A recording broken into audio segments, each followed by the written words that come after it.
Baba yetu na Mungu wetu, tunakushukuru kwa uaminifu wako na baraka zako.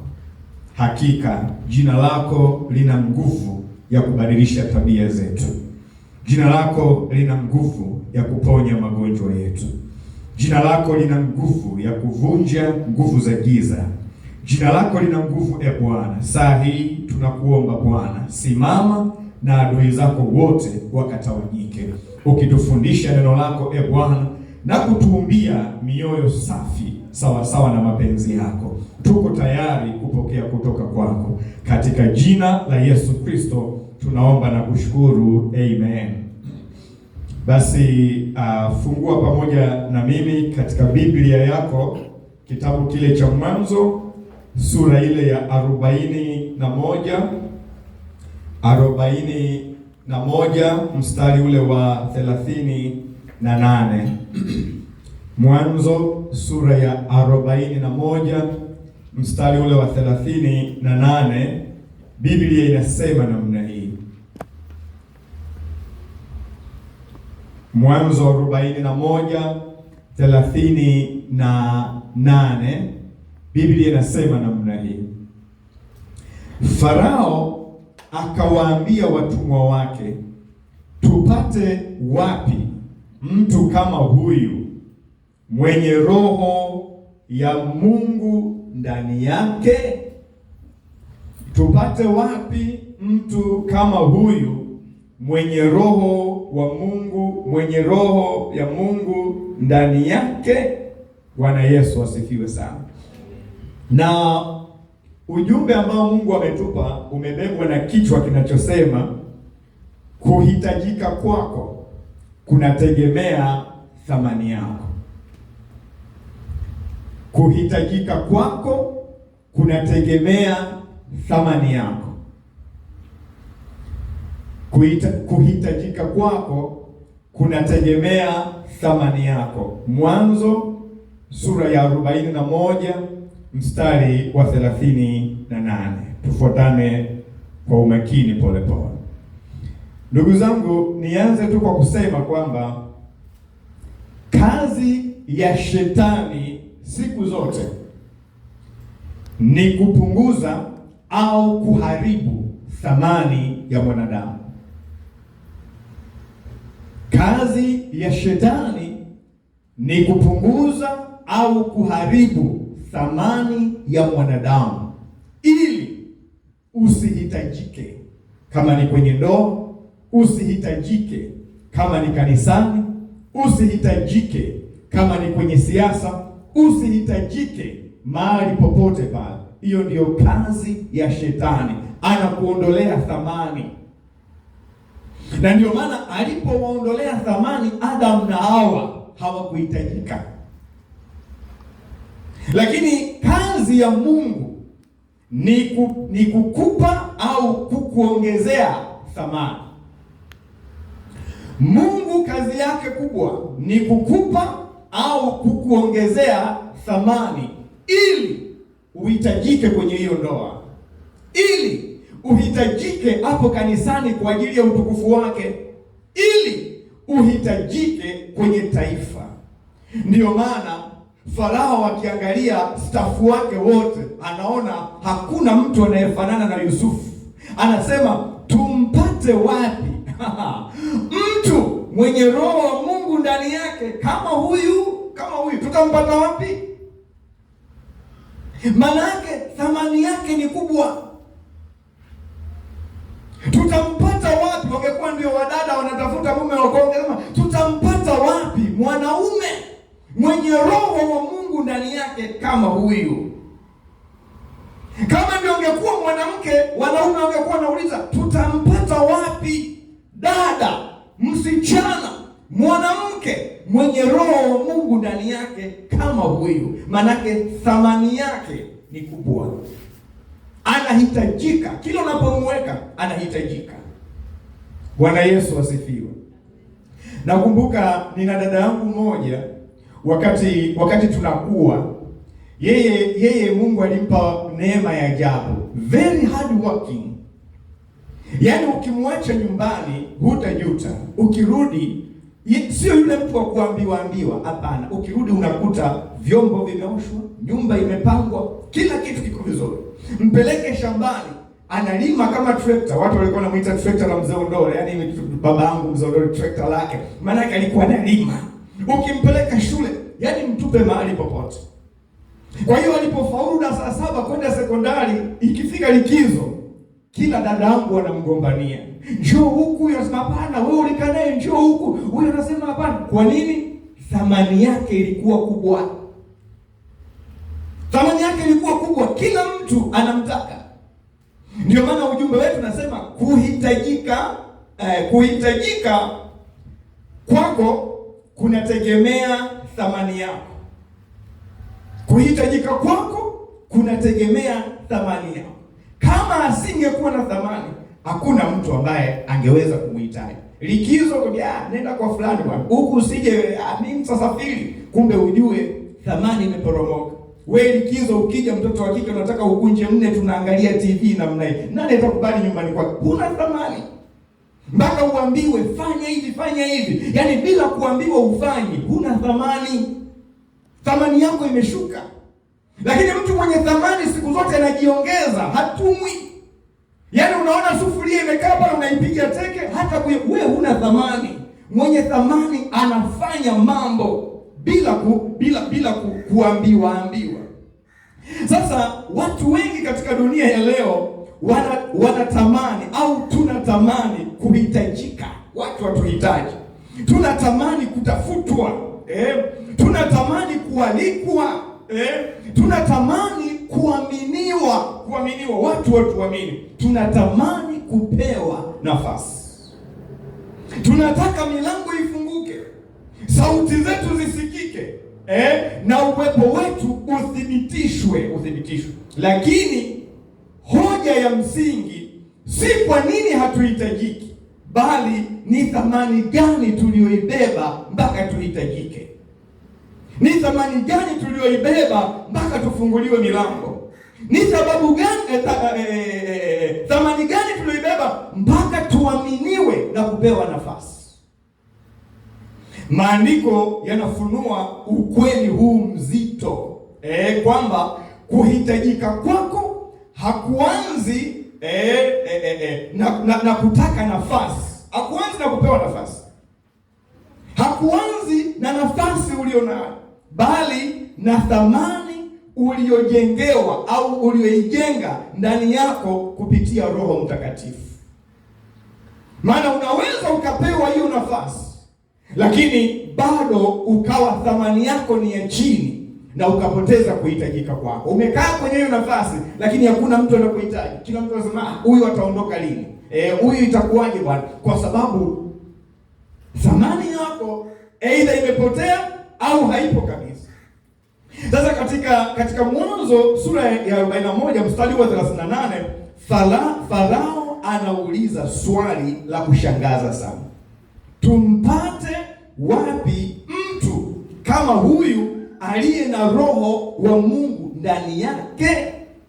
Hilo ni swali nafikiri lilikuwa linawaembarasi sana staff wengine. Yaani mmekaa hapa wote nyinyi ni staff, mnafanya kazi hapo, alafu bosi wenu anawaletea mtu anauliza hivi tutampata wapi mtu kama? Manake nasema nyinyi wote mlibaki ni vilaza. Tunataka mtu wa design hii. Sasa swali la Farao lilikuwa lina suggest mambo kama mawili tunayoyaona haraka haraka. Jambo la kwanza, Farao alikuwa anasema aina ya mtu anayehitajika ni mtu mwenye roho wa Mungu ndani yake. Anaposema tumpate wapi mtu kama huyu mwenye roho wa Mungu ndani yake, maana yake anachosema ni kwamba hitaji la kwanza, mtu tunayemhitaji hapa ni mwenye roho wa Mungu ndani yake na si vinginevyo. Huyo tunampata wapi? Maana hapa nilionao hawana roho wa Mungu ndani yao. Kwa hiyo tunaweza kumpata wapi mtu kama huyu? Hiyo aina ya mtu anayehitajika. Lakini jambo la pili ni uhaba. Swali la Farao linaashiria uhaba wa aina ya watu wa namna hii wenye roho wa Mungu, kwamba hawapatikani. Anasema tumpate wapi? Ukimwangalia serikalini hayupo. Ukimwangalia sijui kwenye taasisi gani hayupo. kwenye nyumba za watu tunamtafuta, hayupo. Huyu mtu wa design hii tunampata wapi? Manake kuna uhaba wa watu wa namna hii ambao wana roho ya Mungu ndani yake. Wanahitajika, demand yao ni kubwa, lakini hawapo. Sasa hapa tunaona kuhitajika kwa mtu mahali popote hakuanzii kwenye cheo anachopewa mtu, bali thamani ya mtu ambayo ameibeba. Nafasi inatafuta mtu, lakini sio mtu kutafuta nafasi. Nafasi ndio inatafuta mtu. Humuoni Yusufu akitafuta nafasi, lakini nafasi inamtafuta Yusufu. Watu wengi hutafuta nafasi ya kuwa mchungaji au mchungaji kiongozi au kuwa askofu ili ajijengee thamani. Lakini Mungu, ndugu zangu, hujenga thamani ya mtu kwanza, ndipo nafasi inamtafuta mtu. Glory be to God. Bwana Yesu asifiwe. Ndio maana unataka kuolewa, usijipeleke kwanza. Jenga thamani, tengeneza thamani, watu waseme huyu ni wife material. Tengeneza thamani yako. Unataka kuoa, tengeneza thamani yako, watu wasiseme tu huyu ni muni mvuta bangi, mlevi. Hapana, unashusha thamani. Hamna mtu atakukubali, na akikukubali na kukubali kwa machale tu, lakini pandisha thamani yako. Watu wanasema huyu ni aina ya mwanaume naweza nikaolewa naye. Kwa nini? Mcha Mungu, mstaarabu, mtulivu. Yaani thamani yako imepanda namna hiyo. Glory be to God. Na hata mchungaji, mtu anasema huyu ndio aina ya mchungaji ambaye naweza nikakaa chini yake. Kwa nini? Mwenye roho wa Mungu ndani yake, mcha Mungu, mtulivu, mpole, mwanana, akikukaribia ni kwa upendo. Kwa nini? Roho wa Mungu yuko ndani yake. Bwana Yesu asifiwe sana. Farao alikuwa na wafanyakazi wengi wenye elimu bora ya Kimisri. Alikuwa na wataalamu wa ndoto wengi wamejaa. Alikuwa na wachawi wa Kimisri. Alikuwa na wenye hekima, Biblia inasema. Lakini tofauti yao na Yusufu ilikuwa thamani ambayo Yusufu aliibeba. Thamani Yusufu aliibeba. Farao anasema nina wenye hekima, nina wachawi hapa, nina watabiri wa ndoto, lakini huyu bwana amezidi watu wote. Tunampata wapi mtu kama huyu mwenye roho wa Mungu ndani yake? Elimu zao ziliwapa ajira, lakini uwezo wao wa kuleta ufumbuzi kuleta ufumbuzi katika changamoto ulikuwa duni, ulikuwa zero. Wana vyeti sawa, wamehitimu degree zao za unajimu, sijui za uganga, za uchawi, lakini uwezo wa kutatua kero kwenye utawala wa Farao ulikuwa ni zero, japo wana mavyeti makubwa. Wana mavyeti makubwa. Mwalimu wangu mmoja wakati tuna graduate alisema kwamba mna graduate sio kwenda kuwalingishia watu makaratasi yenu, mnakwenda kutatua matatizo kwenye jamii. Msipeleke matatizo, nendeni mkatatue matatizo, ndipo degree zenu zitakuwa na thamani. Waangalie watu wenye degree sasa hivi wanavyotuletea matatizo. Wao ndio wazinifu wakubwa, wao ndio wanaopromote mambo ya ushoga na mengine, wao ndio unajua wabadhirifu wakubwa, wao ndio mafisadi wakubwa. Wana mavyeti ya kila aina, lakini wamekosa nini? Roho wa Mungu ndani yao. Unaweza ukawa mzuri, uzuri wako unaweza ukakufanya uolewe, lakini je, umebeba thamani itakayokufanya kule kwenye ndoa ukatatue changamoto? Sio unakwenda kwenye ndoa wewe ndio unakuwa changamoto, thamani yako itashuka ndani ya mwezi tu, na mtu atasema nimeoa mwanamke au nimeoa shetani. Ukitaka thamani yako ipande, sio mambo mengine, uwezo wako wa kudili na changamoto na kuzitatua. Mume wako anasema yes, ninaye mwanamke sio wa kuniletea matatizo, lakini wa kuniondolea matatizo ili nyumba ibaki na amani. Kama ndio mwanaume ni handsome sawa, lakini kazi yako ni kutengeneza matatizo hapa nyumbani, uhandsome wako huwezi ukakupa thamani, utapotea mara moja. Lakini hata ukiwa sio handsome, lakini una uwezo wa kutatua changamoto pale ndani. Mwanamke anasema yes, this is the type of a man that I wanted. Mtu anayeweza kutatua changamoto. Thamani yako ndio inaonekana hapo. Bwana Yesu asifiwe sana. Kwa hiyo lakini Yusufu hakuwa na elimu za Kimisri, ila Roho aliyekuwa ndani yake alimpa uwezo wa kuleta ufumbuzi katika mambo ya kitaifa. Alimpa uwezo wa kutatua changamoto na kufanya taifa liwe stable. Watu wanaoleta matatizo kwenye taifa hawana thamani kwenye taifa. Mtu mwenye thamani kwenye taifa ni mtu anayetatua changamoto za watu na taifa likabaki stable. Mtu mwenye thamani kanisani sio anaoanzisha migogoro, tunakugawanyisha watu kila leo. Hapana, thamani yako itashuka na utadharauliwa na kila mtu. Lakini mtu anayewaleta watu pamoja, mtu anayesema hiki hapana, hiki Mungu hapendi, mtu anayelisimamisha kanisa la Mungu, mimi nakwambia historia yake itakumbukwa kwa sababu amebeba thamani. Kama unabisha, muangalie Kaini na Abeli. Thamani ya Kaini mpaka leo haipo, lakini thamani ya Abeli mpaka leo bado tunaitaja kwamba angali akinena. Muangalie Kora na Musa. Wakina Kora hawataji tena, lakini Musa mpaka leo bado tunamtaja. Kwa nini? Thamani ya Musa ilikuwa kubwa. Hata walipomkataa aliwaleta pamoja. Hata walipomtukana waumini wake, bado waliomba rehema kwa Mungu aliye hai. Lakini wale waliomtusi mchungaji wao, waliosema mchungaji imetosha, Mungu na sisi anaweza kututumia, wakina Kora na wengine, mpaka leo thamani yao haipo na wala kumbukumbu lao halionekani tena. Kwa nini? Mtu mwenye thamani ni mtu anayeacha alama. Glory be to God.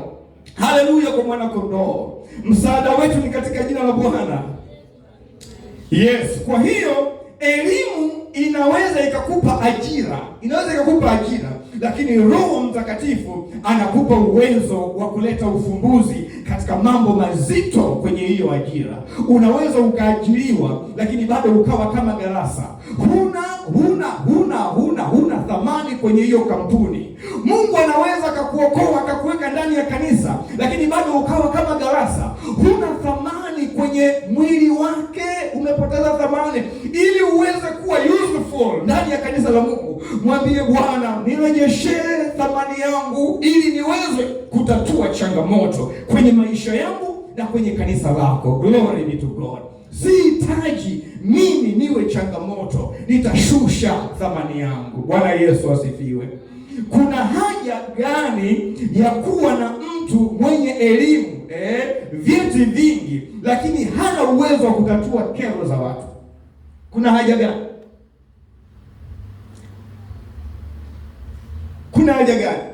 Mtu yeye mwenyewe ndio anakuwa kero, yaani ni kiongozi lakini ndio kero. Badala ya kutatua kero, yeye mwenyewe ndio kero ndani ya kanisa.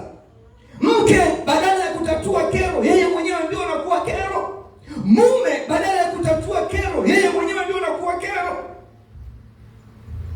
Thamani ukiona hivyo ujue imepotea. Kwa hiyo iwe kwenye taasisi yoyote, kwenye siasa, kwenye dini, ili iweze kuwa na heshima, ni lazima ipate watu wanaoweza kuleta ufumbuzi wa kero au shida za watu katika taifa, katika nchi, katika kanisa, katika familia. Ukishindwa hapo, thamani yako inapotea. Thamani ikipotea, we hauhitajiki. Hauhitajiki, mimi nakwambia. Unaweza ukalazimisha tu kama baba, lakini hautahitajika. Unaweza ukalazimisha tu kama mchungaji, lakini hautahitajika. Kama wewe ni mke au mume, kazi yako ni kuleta kero na vurugu nyumbani, nataka kusema tena kwa mara nyingine, huna hekima ya kuleta ufumbuzi, thamani yako inapungua, kuhitajika kwako kunapotea, kwa sababu wewe unakuwa ni kichomi, ni matatizo. Sasa vitu gani vilimpa Yusufu thamani mpaka hakuonekana mtu wa aina kama ya kwake? Ni vitu gani? Hapa ndo naingia ndani sasa. Nisikize kwa makini. Ni vitu gani vilimpa Yusufu thamani mpaka kwamba hakuonekana mtu wa aina kama yake? Ujasikia watu wanasema jamaa akapata mke bwana. Jamaa manake thamani. Mtu akisema pale ameingia choo cha kike. Yule mwanamke, ujue watu hawaioni thamani. Ungependa watu wakwambie waseme namna hiyo kwenye maisha yako? Hapana. Sasa tuingie ndani. Jambo la kwanza lililomtofautisha Yusufu na wengine, ile thamani, ni kwamba uwepo wa Roho wa Mungu uliodhihirika kwa matendo. Uwepo wa Roho wa Mungu uliodhihirika kwa matendo. Ndio maana Farao anasema point blank, tumpate wapi mtu kama huyu? Alafu angalia maneno yanayofuata, mwenye Roho wa Mungu ndani yake. Kinachomtofautisha na wengine ni Roho wa Mungu ndani yake, ambaye amedhihirika kwa njia ya matendo. Amedhihirika kwa njia ya matendo, kwa sababu Roho Mtakatifu au Roho wa Mungu anapomjilia mtu, Biblia inasema kwenye Samueli wa kwanza sura ya 10 mstari wa 6, habari za Sauli pale, anamwambia na Roho Mtakatifu, Roho wa Mungu atakujilia, atakugeuza, utageuzwa, utakuwa mtu mwingine.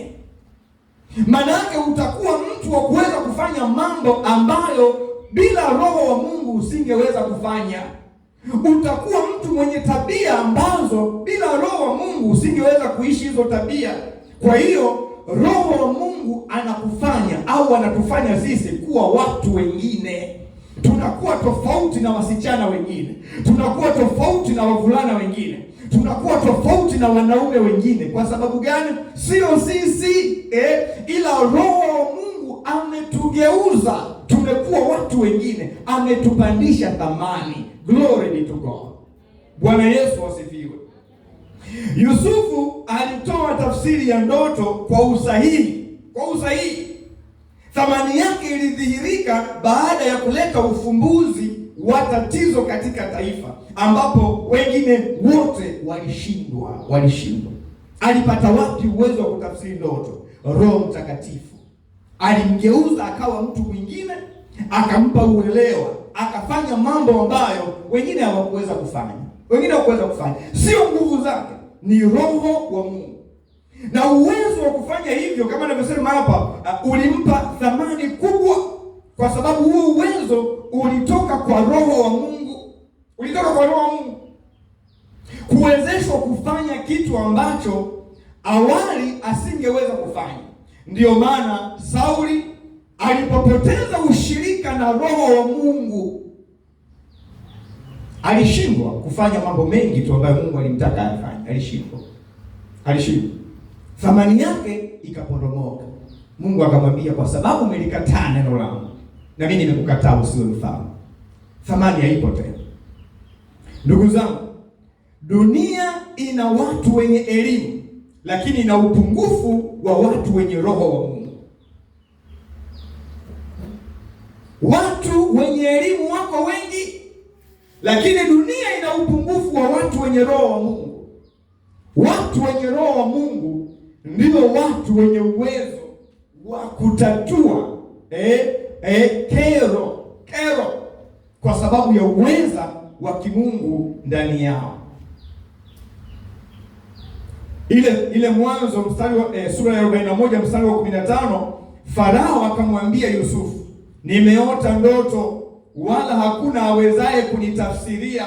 Nami nimesikia habari zako, ya kwamba usikiapo ndoto waweza kuitafsiri.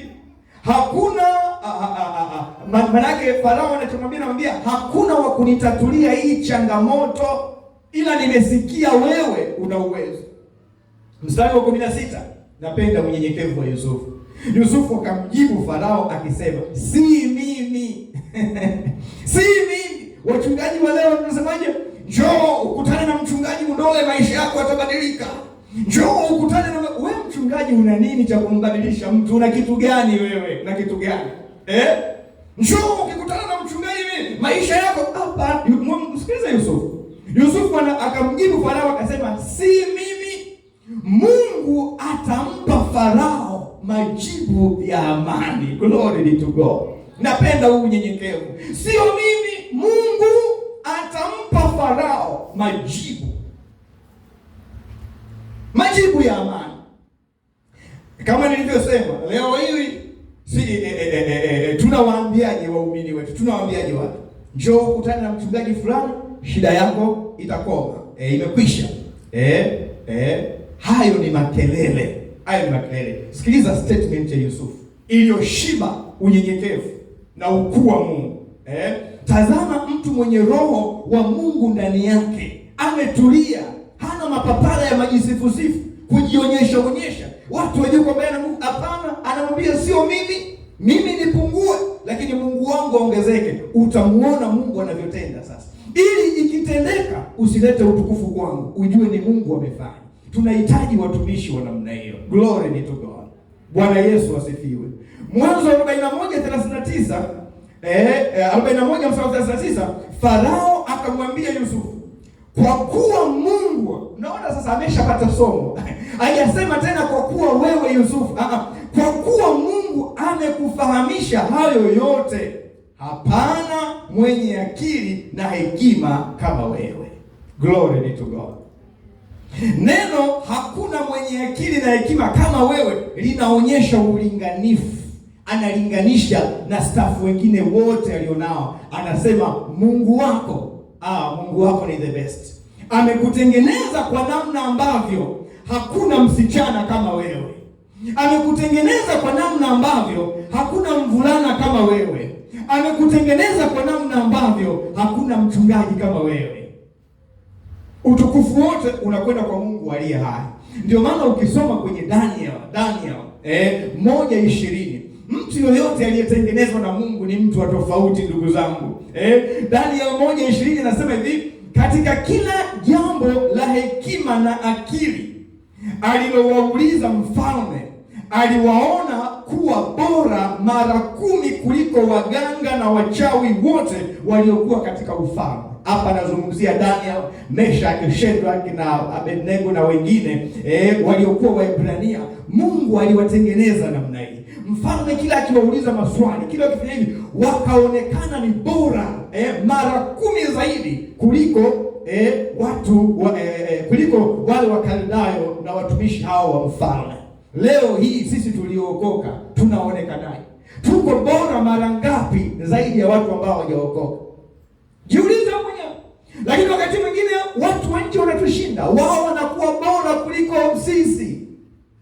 Ukituangalia sisi tabia zetu chafu, mambo yetu hayaeleweki, au tunasema tunamwamini Mungu, lakini Mungu yupi kama hatuonyeshi ubora kuwazidi watu ambao hawana Mungu? Huyo Mungu tunayemtangaza ni yupi? Tunamwaibisha na kumdhalilisha. Watu wakituangalia namna hii, wanatakiwa wakiona uvumilivu wetu uwe mara 10 bora kuliko uvumilivu wa watu wa mataifa. Wakiangalia hasira zetu, tunavyoweza kuzituliza, tuwe mara 10 bora. Sio mtu wa Mungu unalipuka, mbona unafanana na wa mataifa? Mungu gani unayemwabudu asiyeweza kutengeneza na kukupa uwezo wa kutuliza hiyo hasira? Thamani yako iko wapi?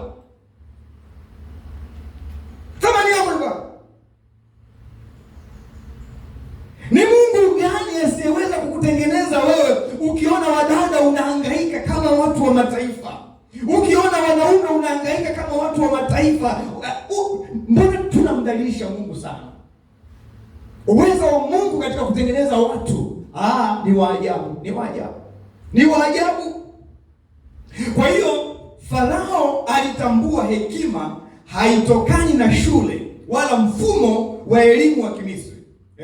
Kwa sababu Misri ndio ilikuwa ni kitovu cha elimu na sayansi na mambo ya uchawi na utaalamu wa ndoto, lakini Farao amepiga saluti kwa Mungu aliye hai. Anasema Mungu amekujulisha haya yote, sio elimu za Kimisri, sio. Mungu amekujulisha haya yote. Mungu ndiyo atakayekujulisha kwamba hutakiwi kuwa mzinifu na mwasherati. Mungu ndiyo atakayekujulisha na kukupa nguvu kwamba hutakiwi kuwa mlevi, unashusha thamani yako. Mungu atakujulisha na atakupa uwezo. Mungu ndiyo atakujulisha kwamba hizi hasira hizi zinaondoa thamani yako, alafu anakupa uwezo. Mungu aliye hai. Glory be to God. Jambo la pili. Sasa hizi pointi zinazofuata zote hizi ya pili na zinazoendelea, msingi wake mkubwa ni ile ya kwanza. Ni ile ya kwanza, uwepo wa Roho Mtakatifu. Zinasaidiwa zote na ile pointi ya kwanza. Jambo la pili lililomfanya Yusufu aweze kuonekana kwamba ana thamani kuliko wengine wote ni ufahamu wa nyakati, spiritual discernment. Ufahamu ule wa nyakati, ufahamu wa rohoni uliompa kuelewa nyakati. Ufahamu ule wa rohoni uliompa kuelewa nyakati. Roho Mtakatifu alimsaidia pia, alihusika. Yusufu hakutafsiri ndoto tu, bali alielewa nyakati. Alielewa nyakati, jambo la kwanza. Lakini pili, alitambua hatari iliyokuwa inakuja juu ya taifa. Lakini tatu, akatoa mkakati wa kuokoa taifa. Aliona nyakati zilizopo na zinazokuja, akaona hatari kwenye hizo nyakati, alafu akatoa suluhisho. Huyo ndio mtu mwenye roho wa Mungu. Mtu mwenye roho wa Mungu halalamiki tu, haonyeshi matatizo tu, lakini anatuonyesha na solution. Sio malalamiko tu. Kanisa lenyewe hatuombi, sio tufanye nini? Onyesha basi solution, suluhisho. Leta suluhisho, sio kutuonyesha matatizo tu. Ukijua kuonyesha matatizo, kama una roho wa Mungu, lete na suluhisho. Lakini kama ni hodari wa kuonyesha matatizo tu, wewe ujue unatumiwa na shetani. Mtu wa Mungu haonyeshi matatizo, anaonyesha matatizo na anakuja na solution. Huyu ndio mtu wa Mungu aliye hai. Thamani ya Yusufu inaonekana katika mambo haya. Ili la kwanza nimesema, anasema kutakuwa na nyakati, kwa maana ya kwamba miaka 7 ya njaa na miaka 7 ya shida. Mwanzo 41 mstari wa 25 mpaka wa 32. Huwezi ukawa uko kwenye wakati mbaya kiuchumi, alafu unasema uchumi umeimarika. Hapana. Yusufu alikuwa realistic. Alisema kuna wakati unakuja wa njaa utakuwepo. Na lazima tutambue hivyo. Tukijua kwamba ni wakati wa njaa, tusije tukasema kwamba hakuna njaa. Tukijua kwamba wakati uchumi ni mbaya, tukubali kwamba uchumi ni mbaya. Tukijua kwamba uchumi umeimarika, tukubali kwamba uchumi umeimarika. Kiongozi au mtu binafsi asiyeweza kutambua na kutafsiri nyakati, thamani yake lazima itaporomoka. Kwa nini? Kwa sababu hatajua kitu sahihi cha kufanya. Yusufu alijua kuna nyakati zinakuja za njaa, kitu sahihi cha kufanya ni kipi? Mtu wa Mungu aliye na roho wa Mungu, kama ni kijana, anajua leo hii mimi ni kijana, kuna wakati unakuja hapo mbele nitaitwa mume, nafanya nini sasa? Lakini ukiona bado tabia zake ni za kutokumpendeza Mungu, huyo mtu sijui nisemeje, nisiseme kwamba hana roho wa Mungu, sijui niwekeje, labda sijui kamzinisha au kafanya nini, lakini roho wa Mungu ili aonyeshe thamani ulionayo, atakupa uwezo wa kujitengeneza sasa kwa ajili ya wakati unaokuja. Kama mtoto wa kike atakupa kujua kwamba uko kwenye wakati gani sasa, na kuna wakati gani ulio mbele yako, ufanye nini sasa kwa ajili ya wakati ule unaokuja. Utashangaa tabia yako ina change completely. Kwa sababu unaweza ukaja ukawa mume mwenye tabia hizi za leo. Hiyo sio kazi ya Roho Mtakatifu. Usipoweza kujikontrol leo, hutaweza kujikontrol kesho. Ndio maana Roho Mtakatifu anakuonyesha wakati na anakupa uwezo wa kufanya hivyo sasa. Utashangaa. Bwana Yesu asifiwe sana. Bwana Yesu asifiwe sana. Sasa Yusufu, angalia hata alipokuwa kwenye nyumba ya Yusufu ya Potifa. Kwa nini alikataa zinaa na yule mama? Kwa nini? Roho wa Mungu alimpa kujua nyakati alizonazo. Kwa sababu kwanza hakuwa na mke, angeweza kusema tu, angeweza kuendelea. Lakini anasema nyakati nilizonazo ni nyakati za Mungu kuniandaa. Natakiwa nifanye nini? Natakiwa nijiepushe na uovu. Kwa hiyo alitumia gharama kubwa kuhakikisha kwamba anaepuka uovu. Hata angeambiwa wewe fala, wewe lofa, wewe sema sawa. Lakini mimi niko kwenye maandalizi. Mungu ananiandaa kwa mambo makubwa. Ananiandaa kwa nyakati kubwa zilizo mbele yangu. Bwana Yesu asifiwe sana. Bwana Yesu asifiwe sana. Bwana Yesu asifiwe sana. Narudia tena kusema, mtu au kiongozi mahali popote asipoweza kutambua nyakati, akatafsiri nyakati alizonazo na zinazokuja, thamani yake itaporomoka, kwa sababu hatajua kitu sahihi cha kufanya.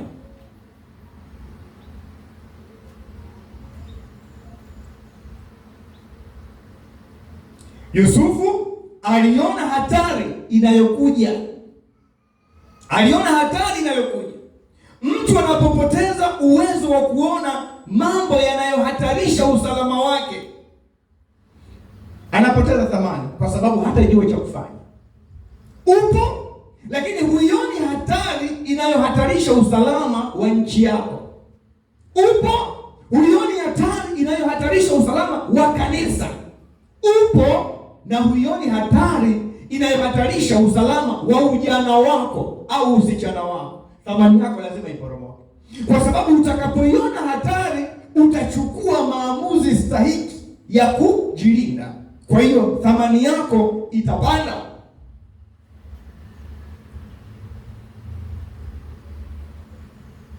Kwa sababu utaweza kuyalinda maisha yako, utaweza kuyatunza.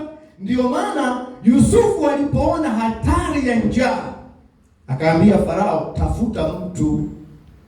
hii ni hatari kwa taifa, tafuta mtu atakayeweza kuweka kwenye stock chakula kwenye nchi nzima. Kisanikiwe, tafuta mtu.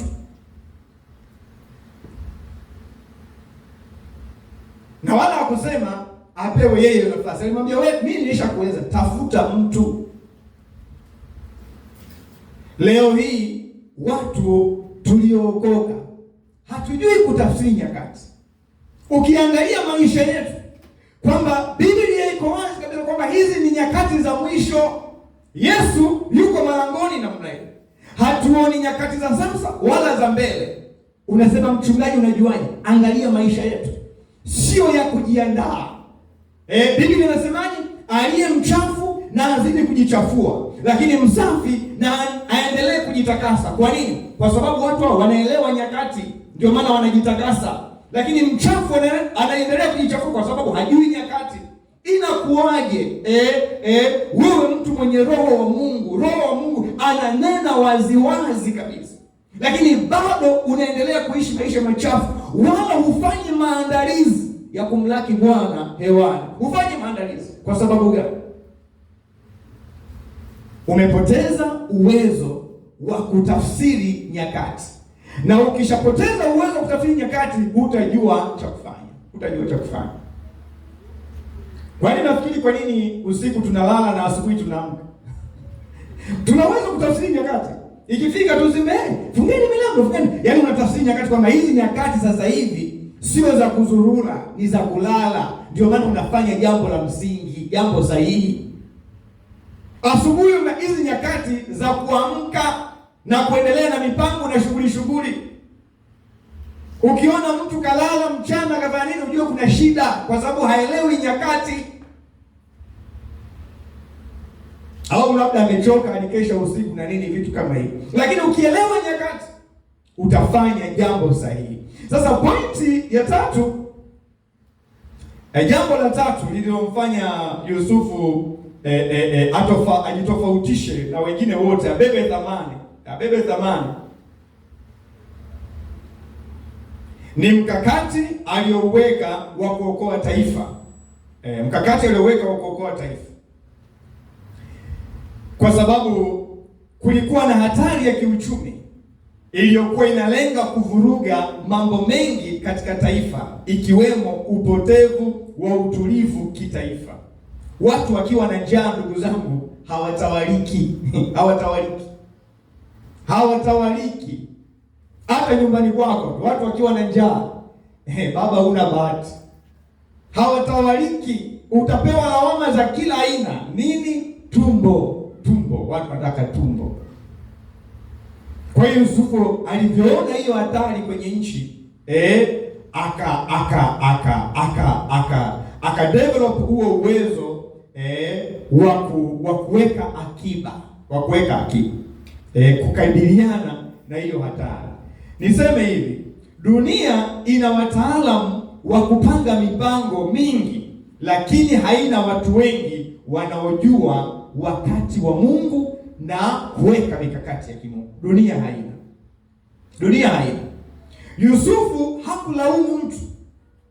Yusufu hakutoa visingizio, lakini alileta suluhisho kwa dunia nzima kwa habari ya njaa. Ukiona tunafika mahali kanisani tunasema kwamba mbona hata makanisa mengine wazinzi wako wengi tu, kwani kanisa letu tu, ujue tumefeli. Sisi hatutaki kutufananisha na makanisa mengine. Sisi tunataka suluhisho la uzinifu. Sisi tunataka suluhisho la ulevi. Sisi tunataka suluhisho la tabia zote chafu. Usitufananishe sisi na makanisa mengine, hapana. Yusufu hakujifananisha na taifa lingine kwamba mbona mataifa mengine yana njaa, mbona mataifa mengine sijui uchumi wao mkoje. Hapana. Yeye aliangalia taifa lake akaleta suluhisho. Usitufananishie kanisa letu na makanisa mengine. Usitufananishie nchi yetu na nchi zingine, hapana. Lete suluhisho. Kama mtu uliyomaliza degree uko chuoni, lete suluhisho kwenye nchi yako. Usituambie eti uchumi sijui umeporomoka dunia nzima, umefanya nini. Hapana. Watu wenye roho wa Mungu huwa ndio wanakuwa chanzo cha suluhisho, na dunia nzima wanakuja kuiga kwake. Yusufu aliokoa dunia nzima, watu wakaona kuja kuchukua chakula pale. Kwa nini watu wasitoke Dar es Salaam nzima wasije kusali Potas? Kwa nini? Inawezekana? Haiwezekani? Mbona kama mjiamini? Nauliza, inawezekana? Haiwezekani? Kama watu wametoka dunia nzima wanakwenda kutafuta chakula Misri, mimi nakwambia watu wanaweza kutoka kote wakaja kutafuta chakula cha neno la Mungu hapa. Inawezekana na itakuwa, in Jesus name. Glory be to God. Bwana Yesu asifiwe. Na usifanye mchezo na mtu mwenye njaa. Mtu mwenye njaa hahesabu gharama mpaka apate chakula. Mimi nakwambia atatoka anachotaka nini? Neno la Mungu linaloweza kumpa satisfaction, linaloweza kumtakasa, linaloweza kumpa matumaini, linaloweza kumkemea, atalifuata kwa gharama yoyote, bila kujali anatumia nauli shilingi ngapi. Ukiona anaangalia nauli shilingi ngapi, huyo hajaumwa na njaa. Bwana Yesu asifiwe sana. Yusufu hakupewa roho wa Mungu ili aangushe watu, bali akabiliane na changamoto iliyokuwepo. Anasema tumpate wapi mtu mwenye roho wa Mungu asiyepigizana kelele na watu, bali yuko bize kutatua kero za watu. Thamani yake imepanda kwa sababu ya kutatua kero za watu, sio kwa sababu ya kubezabeza watu, hapana.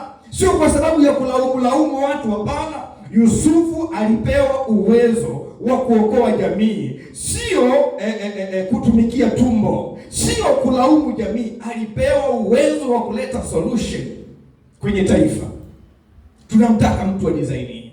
Tunamtaka mtu kwenye kanisa, sio wa kutusababishia matatizo, wa kututatulia kero. Roho Mtakatifu alimfanya Yusufu kuwa jibu na sio mpiga kelele.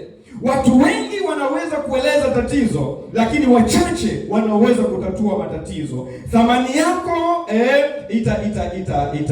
itapunguza thamani yako itapanda, sio kwa ufundi wa kulaumu au kupiga makelele. Hapana, thamani yako itapanda kwa uwezo ulionao wa kutatua changamoto, sio kulaumu watu, sio kupiga makelele. Hapana, tatua kero za kanisa. Lakini jambo la 4 ni uadilifu ndani, ni uadilifu wa ndani. Uadilifu wa ndani ulimtofautisha Yusufu na wengine wote, ulimpa thamani. Uadilifu wa ndani, tabia. Yusufu alikataa dhambi hata alipokuwa peke yake,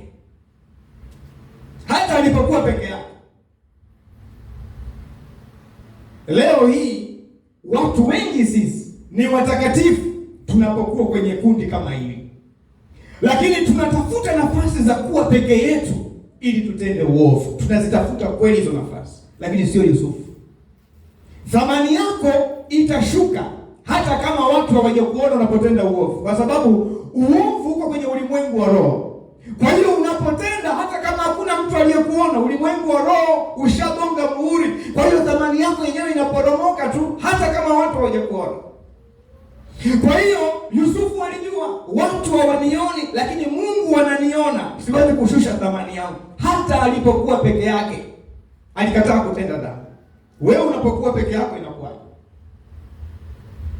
Utakatifu wetu unakuwa tunapokuwa na wake zetu, tunapokuwa na waume zetu, tunapokuwa na Wakristo wetu, tunapokuwa na wachungaji wetu. Tukitoka kidogo tu tumepoteza utakatifu. Nataka nikupe hakikisho, thamani yako lazima iporomoke, lazima. Roho Mtakatifu, ndugu zangu, hutengeneza moyo kwanza kabla ya kutengeneza karama. Nilikuwa najiuliza Roho Mtakatifu si ni Mungu jamani? Si ni Mungu Roho Mtakatifu? Nafsi ya tatu uungu, si ndio? Lipi ni zito kwa Roho Mtakatifu au lipi ni jepesi? Kumfanyia mtu muujiza wa kunena kwa lugha au kumbadilisha tabia? Lipi ni jepesi kwa Roho Mtakatifu au lipi ni zito? Nilikuwa najiuliza mwenyewe. Roho Mtakatifu ni Mungu, kwake hakuna zito wala hakuna jepesi, yeye anatenda tu haya yote. Lakini nikawa najiuliza, inakuwaje? Ni kama vile tunaonyesha kwamba Roho Mtakatifu anaweza kukupa muujiza wa kunena kwa lugha, alafu Roho Mtakatifu akashindwa kubadilisha tabia yako ya ulevi au uzinifu. How comes? Yaani yeye kwenye kunena kwa lugha anakupa huo uwezo, ana nguvu, ikifika kwenye kudhibiti hasira, Roho Mtakatifu hana uwezo. Ikifika kwenye kuzuia tamaa yako na mambo mengine, Roho Mtakatifu hana uwezo. Ni huyu Roho wa Mungu aliyekuwa kwa Yusufu au ni Roho wa Mungu mwingine?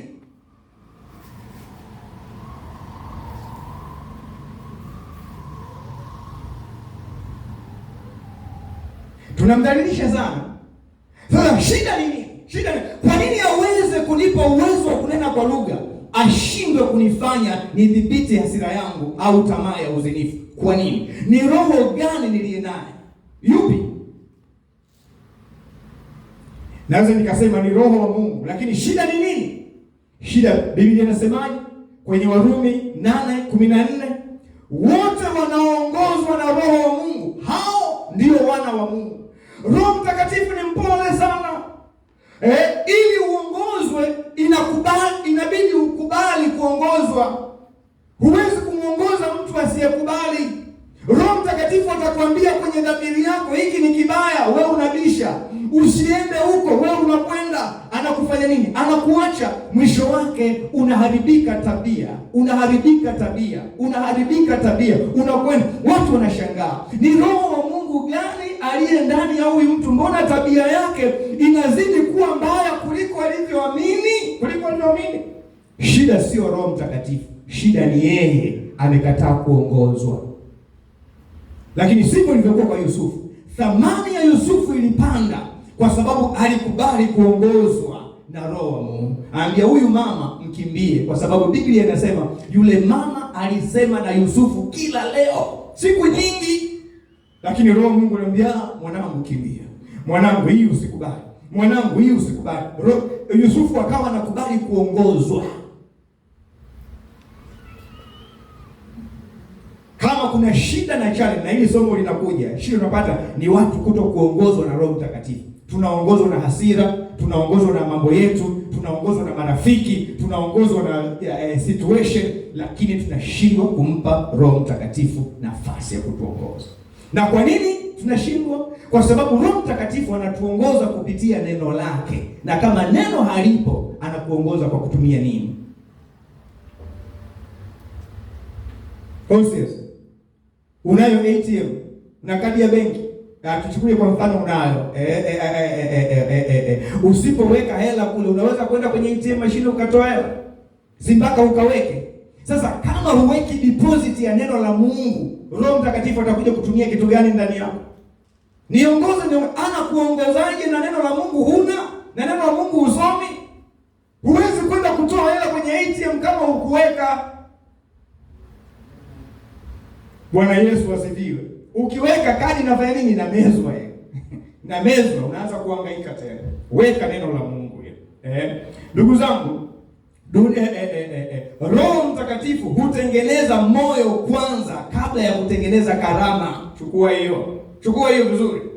Dunia ina vipaji vingi, lakini ina upungufu wa tabia ya uadilifu. Hapo ndio thamani imepotea. Vipaji viko vingi, mtu anaimba kama malaika, lakini uadilifu zero. Huna thamani mbele ya Mungu, hata mbele ya watu. Watasema yule anaimba, lakini kishaona ameweka lakini tu, maana yake thamani yako imeshushwa mbele za Mungu na mbele za watu.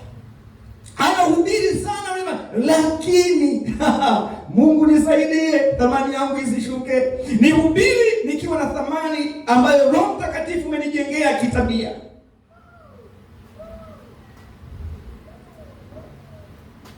Dunia ina vipaji vingi, lakini ina upungufu wa tabia ya uadilifu. Yusufu hakujaribu kumfurahisha mfalme, alimwambia mfalme ukweli.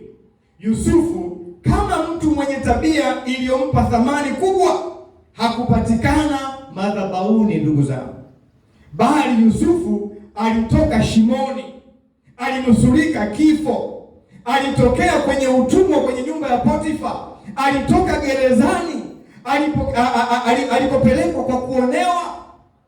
Huko ndiko ambako alitengenezwa tabia. Hakutoka madhabahuni kama mtoto wa madhabahuni, hapana. Tabia yake ilitengenezwa gerezani. Tabia yake ilitengenezwa kwenye shimo alipokuwa anataka kuoa. Tabia yake ilitengenezwa kwa kusingiziwa. Huko ndiko Roho wa Mungu alikotengeneza tabia ya Yusufu. Na mapito hayo ndiyo yaliyomjenga akawa mtu mwenye thamani kubwa, mtu mwenye kuaminiwa.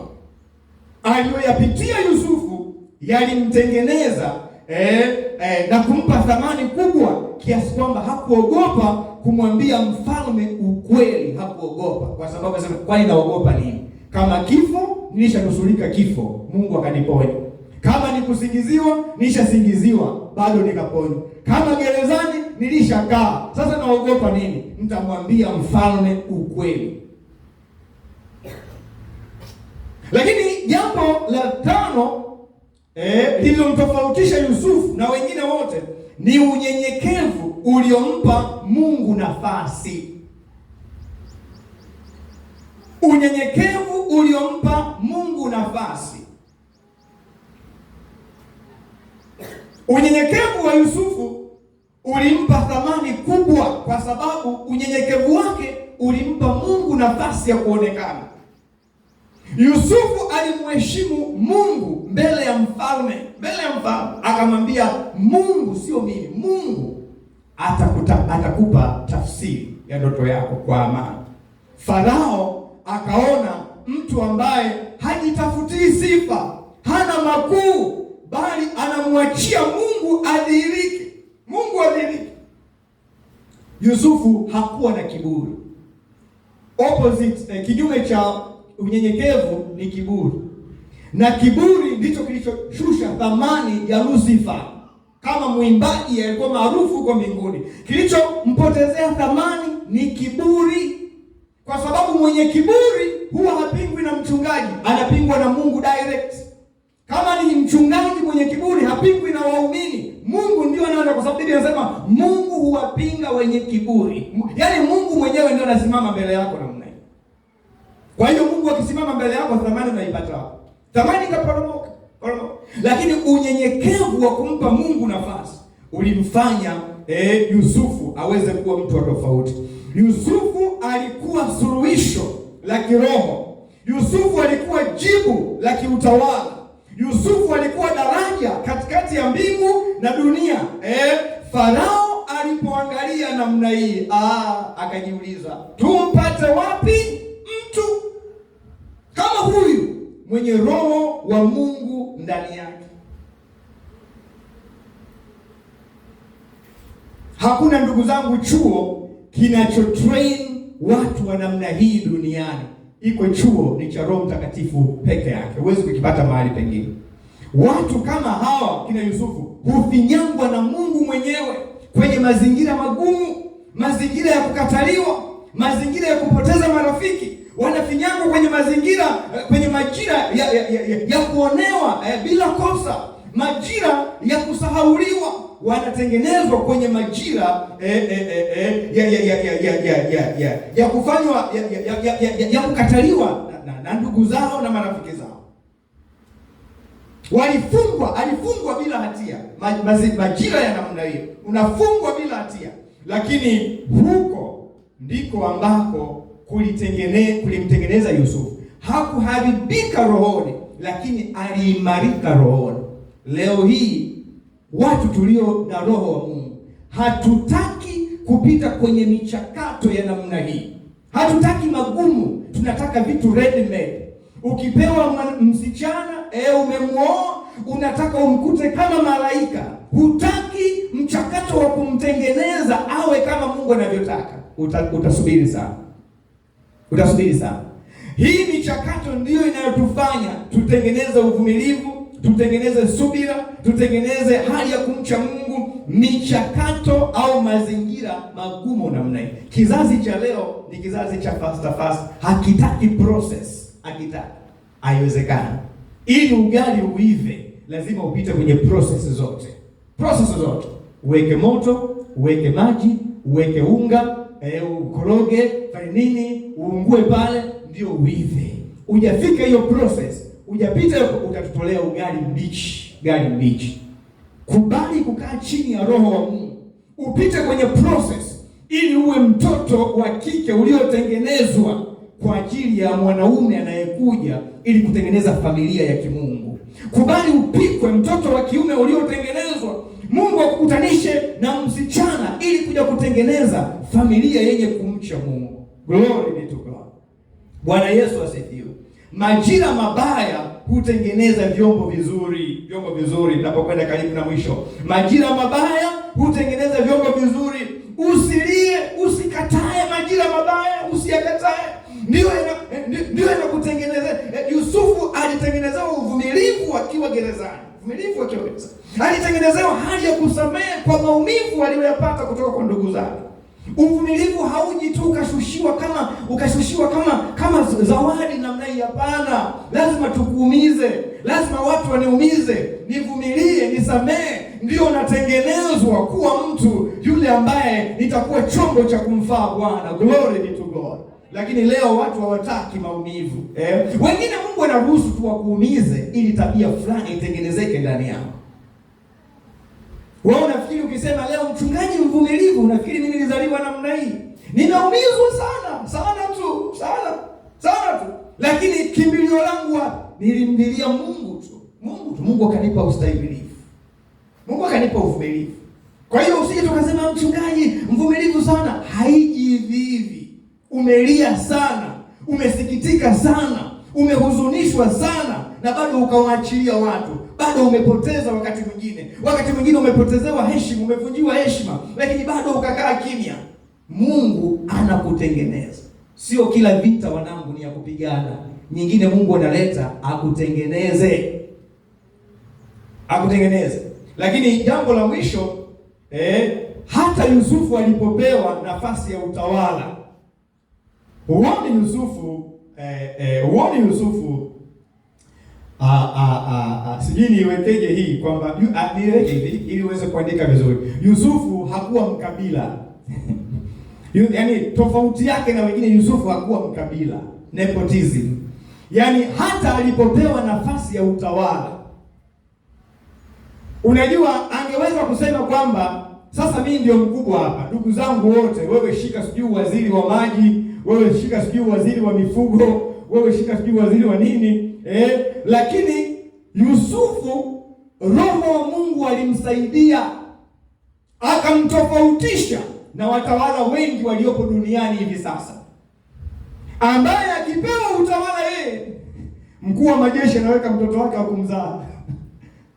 Mtoto wake wa kumzaa ndio mkuu wa majeshi.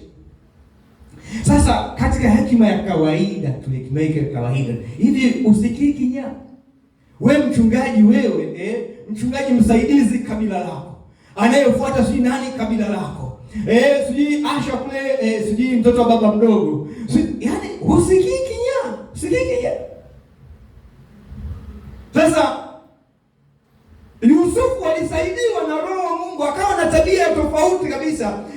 Roho wa Mungu akamfundisha, Yusufu, umepewa nafasi kwenye utawala wa Misri. Hii keki wewe inakutosha. Sio kila ndugu yako lazima awe serikalini, kwenye hii serikali ya Misri, hapana. Wengine wakawe wafanya biashara huko na nini, wakawe hivyo. Utawamegea hiko keki kinakutosha. Kwa sababu kuna Wamisri wengine na wao washiriki kwenye huu utawala. Kuna watu wengine pia sio familia yenu tu na kabila lenu, hapana. Ukifanya hivyo utazalisha manunguniko. Watu watanungunika, watu watalalamika, na wakilalamika thamani yako kama mtawala inashuka. Mungu alimpa hiyo hekima. Watu watalalamika hata kama hutajali, sawa, hutasikiliza, sawa, lakini wakishalalamika kwamba umeweka ndugu zako, umeweka tu kabila lako, inakutia dosari. Hekima ya Mungu haitaonekana tena, na utaondoa utulivu kwenye ufalme wa Kimisri, utaondoa. Kwa hiyo usifanye hivyo. Hiyo keki uliopewa, kipande cha keki ulichopewa, hicho unaweza kula na ndugu zako. Hiki kingine kiwe ni kwa Wamisri na wengine. Kwa hiyo Mungu alimsaidia kuvunja hiyo roho ya ukabila ambayo ingeweza kuleta dosari kwenye utawala wake. Leo wachungaji wangapi tunafeli? Tunafeli. Taasisi ngapi zinafeli? Mtu kaweko kama mkurugenzi pale, analeta kabila yake, mwingine kabila yake. Yaani wewe waliosoma wote ni wa kabila yenu tu. Waliosoma wote ni familia. Wewe ushapata keki kama wewe mwana familia. Wengine waende wakafanya mambo mengine. Usilete manunguniko kwenye kanisa. Usilete hizo dosari kwenye utumishi wako. Glory be to God. Nini kitaonyesha, namaliza hapo, nini kitaonyesha kwamba mtu huyu ana roho wa Mungu ndani yake? Ni kitu gani? Sifa za mtu mwenye roho wa Mungu ndani yake ziko 4 tu, haraka na zimeisha. Ya kwanza, tabia yake inabeba uthibitisho kuliko mahubiri yake au karama au vipawa. Tabia yake inabeba uthibitisho kuliko karama, vipawa, kuhubiri kwake, kuimba kwake. Huyo mtu ndio unajua kwamba huyo mtu amebeba Roho Mtakatifu. Sifa za mtu mwenye Roho Mtakatifu, tabia inakuja kwanza, sio karama inakuja kwanza. Hatutishwi na mtu anayehubiri sana, hatutishwi na mtu anayeimba sana, hatutishwi na mtu anayefanya miujiza sana. Tunatishwa na mtu mwenye character. Glory be to God. Mtu mwenye tabia, huyo ndio mtu aliyobeba thamani. Huyo ndio mtu ambaye nitamfuata. Huyo ndio mtu ambaye naweza nikamsikiliza. Sio kwamba hakosei, hapana, lakini ukimwangalia unaona kabisa ni mtu mwenye character. Glory be to God. Lakini ya pili ni huyo mtu, sifa ya mtu mwenye roho wa Mungu ndani yake, ana uwezo wa kuunganisha watu na si kuwagawa watu. Mtu anayegawagawa watu na kuwatawanya watu, msije, msiende, msifanye, huyo hana roho wa Mungu. Roho wa Bwana sio wa machafuko. Our God is a God of order, not a God of confusion. Sio Mungu wa machafuko, ni Mungu wa utaratibu. Yusufu kwa sababu ya roho wa Mungu ndani yake aliunganisha taifa. Aliunganisha taifa. Watu wote akawaleta pamoja. Waliomchukia, waliomkataa, waliomkubali, akawaweka pamoja namna hii. Kuunganisha kanisa inahitaji mtumishi mwenye roho wa Mungu ndani yake. Kuunganisha taifa inahitaji mtumishi, inahitaji mtu mwenye roho wa Mungu ndani yake, ambaye hatabagua watu kwa usomi wao, kwa dini zao, kwa rangi zao, kwa mambo yao. Kuunganisha familia inahitaji mtu mwenye roho wa Mungu, asiyechagua upande, asiyechagua mtu kwa sababu ya fedha yake au mwingine kwa sababu ya umaskini wake. Hapana, anawaleta watu wote pamoja. Huyo mtu amebeba roho wa Mungu na thamani yake ni kubwa. Glory be to God. Hanunuliwi kwa fedha mtu wa namna hiyo. Sifa ya tatu, mtu mwenye roho wa Mungu ana sauti inayobadilisha maisha, sio sauti inayoburudisha masikio tu. Mtu mwenye roho wa Mungu ana sauti inayobadilisha watu maisha yao, sio sauti inayowaburudisha watu. Mtu asiyekuwa na roho wa Mungu anaweza akakaa hapa kukuburudisha, kukupa mambo unayotaka kusikia, kukupa mambo yanayokufurahisha na kukuburudisha. Mtu mwenye roho wa Mungu atakusikizisha sauti itakayochoma moyo wako, itakayochoma maisha yako, itakayokuja na kustom mawazo yako na kusema kwamba kwa nini tabia yangu ni hii? Kwa nini mimi nimeharibika hivi? Mtu mwenye roho wa Mungu atakupa maneno yatakayotibua ndani yako. Ndio maana Stefano aliwaambia wale jamaa, nyinyi wenye shingo ngumu, hamwache siku zote kumpinga Roho Mtakatifu kama walivyofanya baba zenu. Unajua wale watu wakachomwa mioyo yao namna hii, wakaziba masikio yao, wakaanza kumpiga kwa mawe. Lakini Petro akiwa na roho wa Mungu akawaambia hivyo, tubuni dhambi zenu. Unajua walipochomwa mioyo yao wakamuuliza Petro, tufanye nini ndugu zetu? Petro akawaambia sharti ni moja tu, muaminini Bwana Yesu na mtubu dhambi zenu, ili zipate kuja nyakati za kuburudishwa, za kuwepo kwake Bwana. Mtu mwenye roho wa Mungu akikupa neno, unakwenda unalitafakari mara mbili namna hii, linakugeuza, linakupindua. Ni neno lisilokufurahisha kwanza, lakini ni neno linalokubadilisha kwanza na kukuletea furaha baadaye. Glory be to God. Bwana Yesu asifiwe. Lakini la mwisho, mtu mwenye roho wa Mungu anapendwa na Mungu kabla hajapendwa na watu. Mtu mwenye roho wa Mungu anapendwa na Mungu kabla hajapendwa na watu. Mungu alimpenda Yusufu gerezani kabla Misri haijamjua Yusufu, kabla Misri haijampenda Yusufu. Mimi nilipendwa na Mungu kabla Potters haijanipenda. Kabla waumini wa Potters hawajanijua, Mungu alishanipenda akanificha. Watu wa Potters hawana namna ya kuweza kuharibu maisha yangu kwa sababu wao hawakunipenda kwanza. Nilianza kupendwa na Mungu kabla wao hawajanijua. Wao wamenijua wakati Mungu akiwa ameshanipenda na kuniandaa na kunitengeneza, unajua. Kwa hiyo sitakubali watu wa Potters waweze kuharibu maisha yangu au uhusiano wangu na Bwana. Usikubali. Tumekujua sisi baada ya Mungu kuwa ameshakujua, baada ya Mungu kuwa ameshakujua. Kwa hiyo usikubali sisi tuharibu maisha yako, hapana. Usikubali tuharibu uhusiano wako na Mungu aliye hai, kwa sababu Mungu alikupenda kabla hujapendwa na watu. Mungu alikupenda kabla hujapendwa na wana Potters. Mungu alikuchagua kabla hujachaguliwa na mtu mwingine. Alikuficha kabla kabla watu wengine hawajakuona. Mungu amekuibua, ndio tunakuona sasa, lakini Mungu alikuficha tangu zamani. Glory be to God. Tunza uhusiano wako na Mungu aliye hai. Wanaokujua sasa hawajui gharama iliyompata Mungu kukulinda wewe. Wanaokujua sasa hawajui gharama iliyompata Mungu kukutengeneza na uwekezaji aliyofanya ndani yako. Kwa nini waje wavuruge uhusiano wako na Mungu leo? Wanajua Mungu amekutoa wapi wewe. Wanajua Mungu alichofanya. Kwa nini waje wakuvuruge kirahisi tu namna hiyo? Usikubali, mtu wa Mungu, usikubali. Uhusiano wako na Mungu ni muhimu kuliko mwanadamu awaye yote, kuliko fedha iwayo yote. Usikubali. Tunza uhusiano wako na Mungu aliye hai kuliko kitu kingine chochote. Anasema shika sana ulicho nacho, asije adui akakunyang'anya. Glory be to God. Bwana Yesu asifiwe.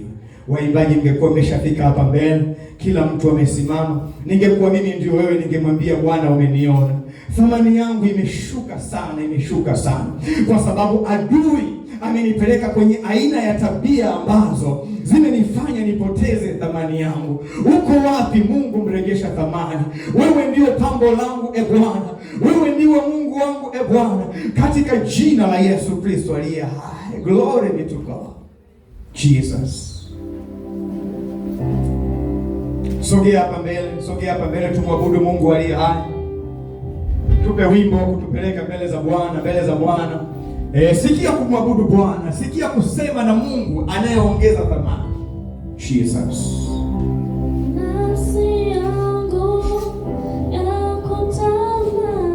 Yes, sikia kumtamani Mungu moyoni mwako. Sogea hapa kwenye madhabahu ya Bwana, usikae huko nyuma, njoo hapa kwenye madhabahu ya Bwana. Iko baraka unapokuja kwenye madhabahu ya Mungu aliye hai.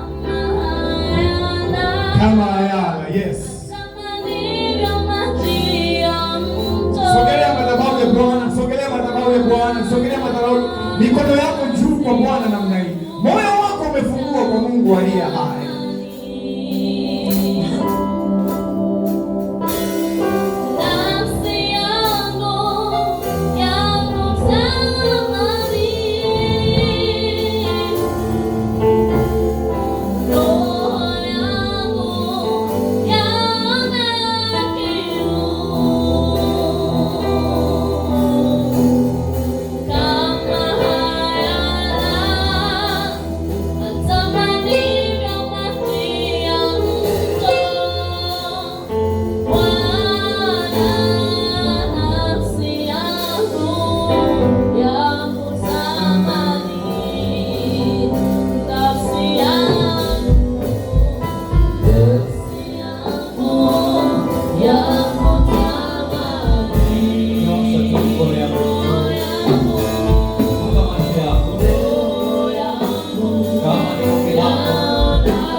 Suluhisho katikati ya matatizo, mtu mwenye majibu ya maswali mengi watu wanaweza kujiuliza, mtu mwenye kuweka mipango na mikakati, mtu mwenye kuliokoa taifa, mtu mwenye kuokoa familia, mtu mwenye kuwaunganisha watu. Arabosia, mtu aliyebadilishwa ndani tabia yake kwanza, mtu aliyetengeneza moyo wake kwanza, mtu mwenye roho wa Mungu, mtu mwenye roho wa Bwana, mtu mwenye roho wa Bwana, mtu mwenye roho wa Bwana.